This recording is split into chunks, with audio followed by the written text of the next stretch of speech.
Arthur, look up. Please look up. Wait. Arthur, when you jinga, you are wasting time in the camera. It's only record for 2 minutes. Wait. Sasa hivi punde. Tunataka kujua who's Lindsay? Who's Lindsay? And what is her relation? What is the relationship to you? She's just a friend. No. Most of the time, I have photos like from Mombasa. Most of the trips, you have many photos together. Most of the trips when you only went one. In intimate positions.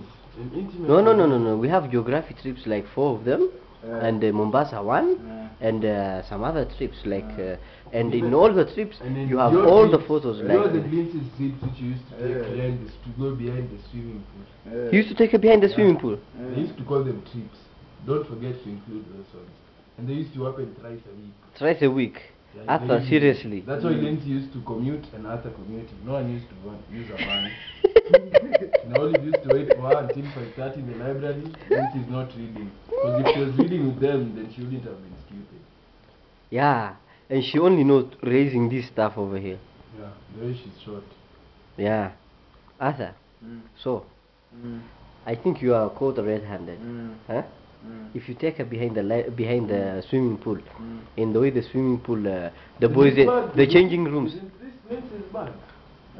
That one. It looks Listen up over here.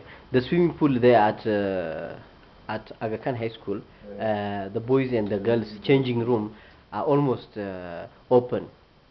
So there has to be something there. What do you think? I'll ask for you then I come and tell you. Generally